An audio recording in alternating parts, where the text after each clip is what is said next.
মুন্সিগঞ্জের মানুষের জীবনের সাথে নদী আর চরের সম্পর্কটা যেন একটু বেশি গভীর। তেমন কিছু গল্পের খোঁজ করছিলাম আমরা। দিঘির পাড় বাজার ঘাট থেকে নদীর ওপারে তাকালে তেমন কিছু চর দেখা যায়, সেদিকেই যাত্রা আমাদের। পথে দেখলাম ছোট ছোট নৌকায় মাছ ধরছে অনেকে। পদ্মা ও তার শাখা নদীতে মাছ শিকার করা এ অঞ্চলের মানুষের প্রধান একটি পেশা। রোদ বৃষ্টি শীত উপেক্ষা করে মাছ শিকার করেই চলে তাদের জীবন সংসার। বর্ষার সময় ইলিশ মাছ ধরি, এখন এই উদিনাকাল, এখন এই যে চেওয়া মাছ পুঁটি মাছ এগুলা ধরি। এই দৈনিক 700 800 500 এরকম বেচা কিনা করি। এভাবেই চলতে আছি, এভাবেই চালাইতে আছে আল্লাহ। আজকে যে মাছ ধরছি এ তো পাইছে অনেক, কিন্তু আরও আছে। মাসাল্লাহ 400-500 টাকা বেচা যাবে। বিদায় নিয়ে আবার যাত্রা চরের দিকে। একটু এগোতেই আবার চোখ পড়ল ছোট্ট একটা নৌকার দিকে। মাছ ধরার নৌকা বলে মনে হলো না, মনে হলো নৌকায় আছে একটি পরিবার। কাছে যেতেই ধারণা সত্য বলে প্রমাণ পেলাম। নৌকার গলুয়ে বসে ভাত খাচ্ছে নানা নাতনি। তবে এই বড় নদীতে এত ছোট ভাঙা তরি আর ছেঁড়া পালে ভরসা করার সাহস যার আছে, তার সম্বন্ধে জানতেও সাহস লাগে বুঝলাম কথা বলার পর। এই নৌকোয় বাস করে, এই নৌকোয় আমাকে 14 সিঁড়ি আমরা এই মাছ মেরি খাই।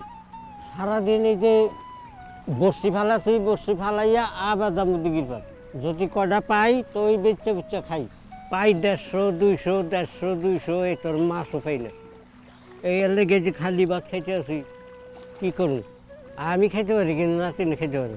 ভালো মন্দ খাইতে চায়, অনেকে তো খাওয়াইতে পারি না, কী করুন? বিদায় বলতে মন চাইছিল না। সরলাকে আবার কবে দেখব জানি না, তবে জীবন চলার পথে সাহস হয়ে থাকবে সরলারা, সে কথা নির্দ্বিধায় বলতে পারি। মনে মনে চাইছিলাম সরলার তরি একদিন ঘাটে ফিরুক। চোখের দৃষ্টি স্বচ্ছ হতেই দেখলাম সাতক নামের একটি চরে পৌঁছে গেছি।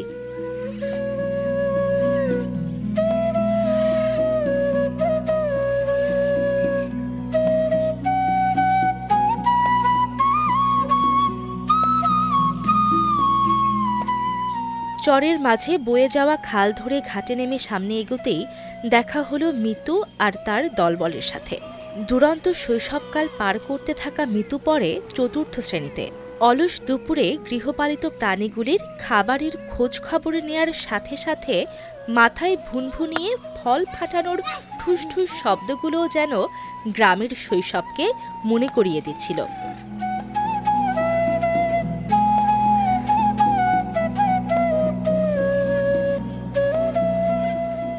তবে আমাদের চোখ খুঁজছিল মিতুর বাড়ির লোকজনদের। মিতুর মা গ্রামের অন্য নারীদের মতোই খেতে খামারে কাজে সাহায্য করার সাথে সাথে ঘর গৃহস্থালির সব দিক খেয়াল রাখছেন। বাড়ির সামনের ক্ষেতে কাজ করছেন দুজন। তাদের কাছে জানতে চাইলাম তাদের জীবন জীবিকা নিয়ে। ফ্যামিলি আস্তে আস্তে মনে করেন 1-1.5 ঘর হইব। কৃষির থেকেই যা আল্লাহ দেয় আমাকে, ওই নিয়ে আমরা আল্লাহরা সেরা চলতে আসি, আল্লাহ চালাইতে আসি। শহরের মানুষের সাহস আল্লাহ দিলে অনেকই বেশি সাহস করি চলি। নদীর নালায় ভাঙ্গা চুরিয়া মনে করেন আমার খুবই লড়াচড়ি কষ্ট।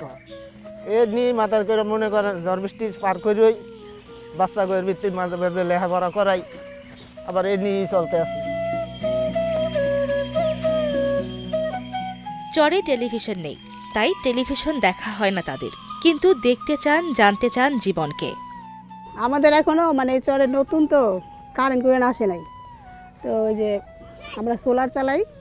সোলারে মনে করেন ফ্যানও ছাড়ি, তারপর আবার 2-3টা লাইট চলে না। আমাদের টিভি দেখার মতো সিস্টেম নেই। আমগো মনে করেন গরমের দিন এলে উঠানে বসে থাকি, বসে সবাই গল্প করি আর সন্ধ্যালে বাচ্চাকে পড়াই। শহরে যাতায়াত হয়, তবে তার একমাত্র উপায় নৌকা। বাচ্চারা স্কুলে যায়, কিন্তু ঘর গৃহস্থালির অন্যান্য উপকরণের মতোই তাদের শিক্ষা চিকিৎসার জন্য প্রতিদিন নদী পারাপার ছাড়া কোনো পথ খোলা নেই।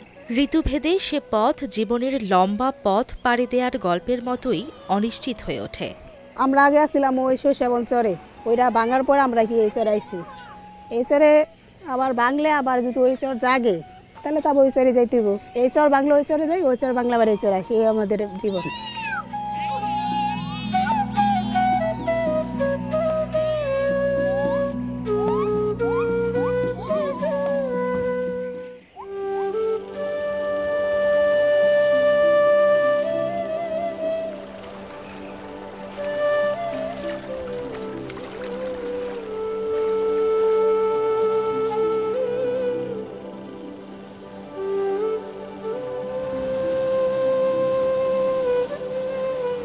দেশের দক্ষিণ অঞ্চল থেকে লঞ্চে ঢাকা আসার স্মৃতি যাদের কাছে সুদূর নয়, তাদেরকে নস্টালজিক করতে পারে মুন্সিগঞ্জের কাঠপট্টি।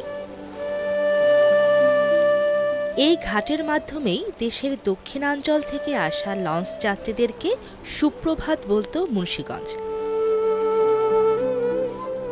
সে লঞ্চ যাত্রার ছোট্ট বিরতিতে যাত্রীরা ধলেশ্বরীর বুকে ভোর দেখত এই ঘাটেই। তাদের ঘুম ভাঙত রুটি, কলা আর চিরা গুড়ওয়ালার হাঁক ডাকে। তবে সে ঘাটে মন ভিড়লেও আজ আর লঞ্চ ফেরে না। ঘাটটিও তাই কচুরিপানা আর মাছরাঙা ছাড়া আর কারো অপেক্ষায় থাকে না। 30-40 বছর আগে কাঠপট্টির ঘাটটা এখানে আসছিল। এখানে লঞ্চ ভিড়, বড় বড় লঞ্চ আমরা দেখতাম। লঞ্চগুলো আসতো বরিশাল থেকে, বোলা, লালমোহন, লেত্রা, উলেন্না। এই লঞ্চগুলো আসার পরে কলা লুটিলে সবাই উঠতো। বহুত জমজমা ছিল, বহুত সারাই দিয়ে সব লঞ্চ এখানে আইতো। এখন আমরা এই যে আজকে 20 বছর ধরে আমাদের ঘাট চলে গেছে। ঘাট মরে যাওয়ার পর আমাকে এটা মরে গেছে, ঘাট আমাকে কিছু শেষ। যোগাযোগ ব্যবস্থায় সেতু ও বাসের আধিপত্য আসার পরপরই উত্তাল গভীর নদীপাড়ের ঘাটটির কর্তৃত্ব চলে যায় চরের কাছে।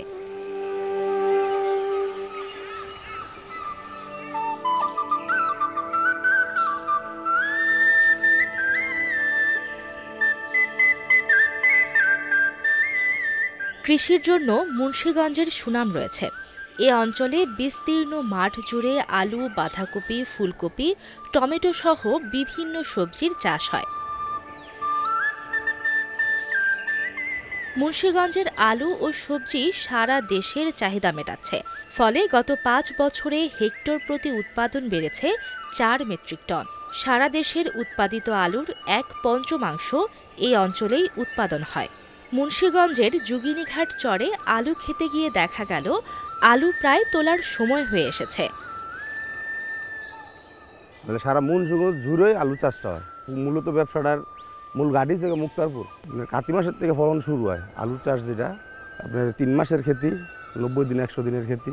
3 মাস পরে যায় আপনার এটা উঠাইলায় ফলনটা। 12 একর জমিন করছি।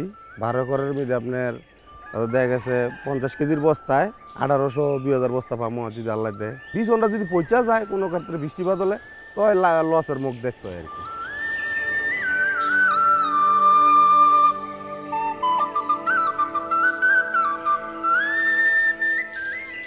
আলু ক্ষেতের পাশেই টমেটোর ক্ষেতে কাজ করছেন কয়েকজন।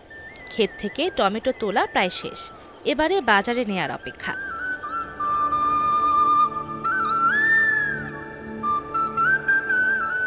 তাদের সাথে কথা বলে জানা গেল, দেশের অন্যান্য অঞ্চলের কৃষকদের মতোই তারাও কদাচিৎ লাভের মুখ দেখেন। ফলন ভালো হয়, কিন্তু সবসময় পয়সাটা মানে কৃষকে আগের মতো পয়সা পায় না।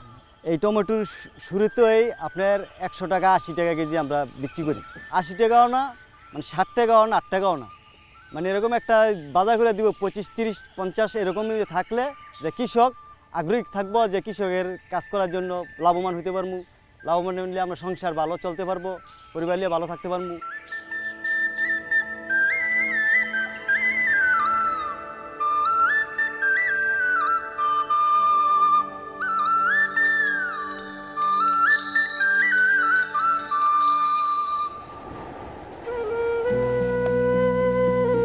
মুন্সিগঞ্জ ইছামতি, ধলেশ্বরী, মেঘনা এবং শীতলক্ষ্যা নদী বেষ্টিত। 1600 শতকের দিকে তৎকালীন জাহাঙ্গীরনগর এবং বর্তমান ঢাকাকে পর্তুগিজ ও মগ জলদস্যুদের হাত থেকে রক্ষা করার জন্য এই অঞ্চলে বেশ কয়েকটি দুর্গ নির্মাণ করা হয়। ইছামতি নদীর পশ্চিম তীরে ইদ্রাকপুরে তৎকালীন বাংলার সুবেদার মীর জুমলা নির্মাণ করেন ইদ্রাকপুর দুর্গ। সুড়ঙ্গ পথে ঢাকার লালবাগ দুর্গের সাথে এই দুর্গের যোগাযোগ ছিল বলে একটি জনশ্রুতি প্রচলিত আছে। দূর থেকে শত্রুর চলাচল পর্যবেক্ষণের জন্য প্রায় প্রতি দুর্গে এই ব্যবস্থা ছিল। সুউচ্চ প্রাচীর বিশিষ্ট দুর্গের প্রতিটি কোণায় রয়েছে বৃত্তাকার বেষ্টনী। শত্রুর দিকে গোলা নিক্ষেপের জন্য প্রাচীরের মধ্যে অসংখ্য চতুষ্কোণাকার ফোকর রয়েছে। মোঘল স্থাপত্যের একটি অনন্য কীর্তি হিসেবে ইদ্রাকপুর দুর্গটি ১৯০৯ সালে সংরক্ষিত পুরাকৃতি হিসেবে ঘোষিত হয়।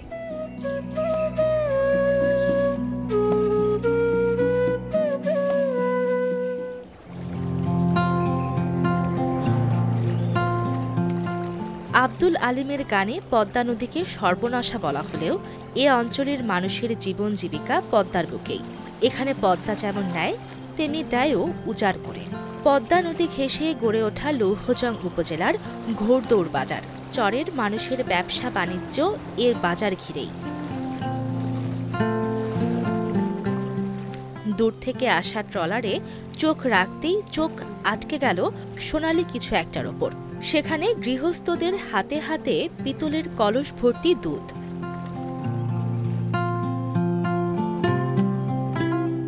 পদ্মার বুকে জেগে ওঠা বিভিন্ন চর থেকে দুধ নিয়ে এ বাজারে আসেন সেখানকার গৃহস্থরা। ঘাট থেকে কলসি মাথায় করে নিয়ে ভ্যান গাড়িতে তোলা হয়। গন্তব্য হাটের নির্দিষ্ট একটি জায়গা।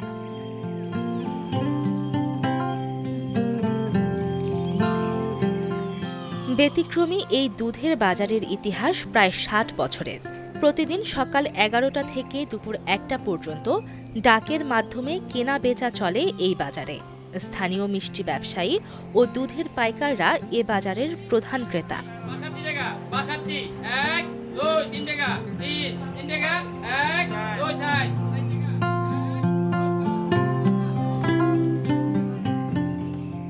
দুধের মান অনুযায়ী দাম হাঁকেন ক্রেতারা। মানভেদে ৬০ থেকে ৯০ টাকা কেজি দরে প্রতিদিন প্রায় ৪০ থেকে ৫০ মণ দুধ বিক্রি হয় এ বাজারে। এটা পাকিস্তান পেটের দিকে দুধ আছে এই রৌদন বাজারে। এরপরে ব্যবসা বাণিজ্য করতে আমার আব্বা ৭২ বছর ধরে দুধের ব্যবসা করে। তার ছেলে আমি, আমারও ৫০ পার হয়ে যায় ব্যবসায়। এই বাজারে আমরা ১১টার দিকটা দুধ নিয়ে আসি। প্রতিদিন এই বাজারে দুধ বেচা কিনি হয়। আমরা যে দুধ নিয়ে আসি ৫০ কলস ৬০ কলস দুধ এই বাজারে বেচা কিনি হয়। পিতলের কলসিতে দুধ আনি ভালো থাকার লেগে। পিতলের কলসের দুধ আনলে দুধটা ঠান্ডা থাকে। এই কলসে আমরা বুঝি দেখি বাপদাদা আমলের আগেও বানাই নাই।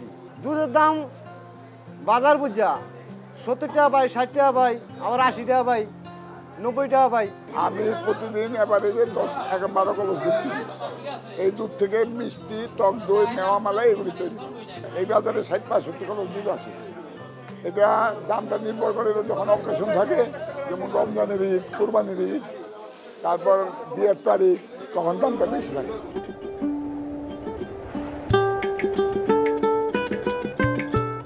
ঢাকার কাছাকাছি ঘুরতে যাওয়ার স্থানগুলোর মধ্যে বেশ জনপ্রিয় মুন্সিগঞ্জের মাওয়াঘাট। পদ্মা নদীর সাথে এখানকার প্রধান আকর্ষণ অবশ্যই ইলিশ। দেশের বিভিন্ন স্থান থেকে পদ্মার ইলিশ খেতে অনেকেই ছুটে আসেন মাওয়াঘাটে। এখানে রাস্তার পাশে বেশ কিছু নামি দামি হোটেল গড়ে উঠলেও আদি দোকানগুলো নদীর পাড়ে। এসব দোকানে ইলিশের দামও বেশ সহনীয়।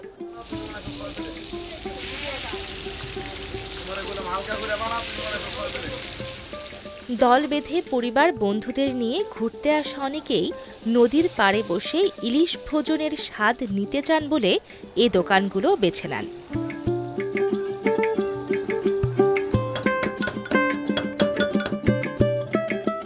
মাওয়ার সবচেয়ে বড় মূল আকর্ষণ হচ্ছে যে এই যে মাছের যে ভর্তাটা, এই ভর্তাটা আপনি যদি বাসায় করেন এরকম করতে পারবেন না, পসিবল না। মানে ওনারা যে ইনগ্রিডিয়েন্ট দেয় বা যেভাবে করে এই টেস্টটার জন্যই বা এইটার জন্যই বেসিক্যালি আসা। ইলিশ মাছ আমিও বাসায় করে থাকি, কিন্তু আসলে এইখানে যে মজাটা মানে এখানে আসলেই ভালো লাগে আর কি, এই কারণেই মানে ছুটে আসা, মানে মাছের জন্যই বেসিক্যালি আসা। এটা একটা পিকনিকের মতো, সবাই ফ্যামিলি ফ্রেন্ডস আমরা আসছি আজকে, এইটাই আর কি, ওপেন সবাই একসাথে খাওয়া।